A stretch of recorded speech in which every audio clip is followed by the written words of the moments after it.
Happy Thursday, everybody. It's a big weekend for Broncos sports, both at home and on the road. The UCO Broncos basketball team hits the road with stops in Kearney, Nebraska tonight and beautiful Hays, Kansas on Saturday. Both teams look to go back to their winning ways this weekend as we enter the home stretch of the season.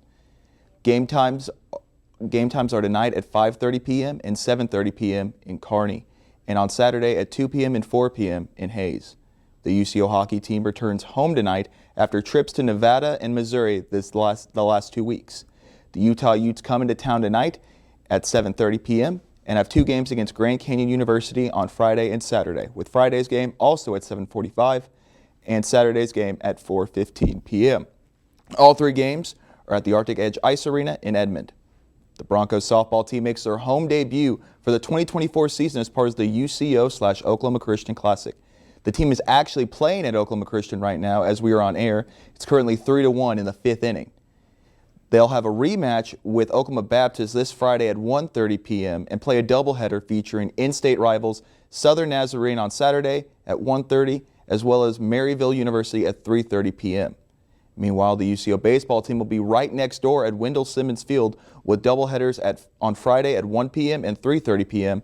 and on Saturday at high noon and 2:30 p.m. against the Arkansas Monticello Bull Weevils.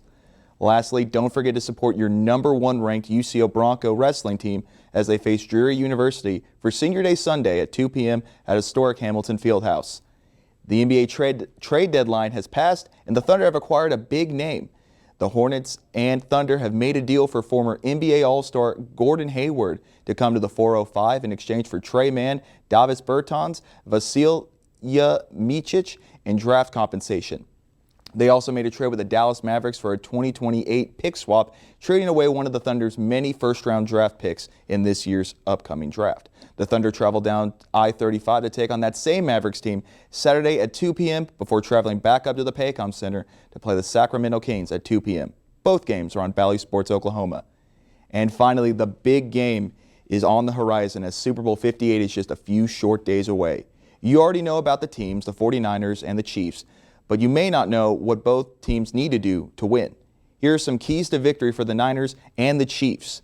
Starting with the defending champions, the Chiefs' defense has been a big reason why they've made it this far. If they're able to contain the many weapons the Niners have on offense and put pressure on Brock Purdy, that will ensure a Kansas City repeat. Of course, you have Patrick Mahomes and Travis Kelce. They can cook as well. The key for the Niners is actually really simple. It's about the offensive line, led by their Pro Bowl offensive lineman Trent Williams. They just got to protect Brock Purdy and provide paths for Christian McCaffrey to run through. The Chiefs are really thin on wide receivers too, so double teaming Travis Kelce isn't a bad idea either. While both teams are very talented in their own right, there can only be one winner. And I think we see a defensive slugfest where Patrick Mahomes and the Chiefs come out on top 24-21. Mahomes wins Super Bowl MVP and Travis Kelce does not propose to Taylor Swift. Guys, what do you got going on this Super Bowl Sunday? Any plans? And who do you think is going to win this contest? For me, I'm going down back home, hang out with some friends, watch it. It's just been a yearly tradition for, probably 6 years now. So it's been great. My prediction, I'm rooting for the 49ers, but I'm in the same boat with you. I think the Chiefs are going to pull away with this one. So, kind of like what Destiny said, I'm more of the halftime show watcher for the Super Bowl, but I think I'm going to go ahead with the Swifties and say the Chiefs for this one. I think so.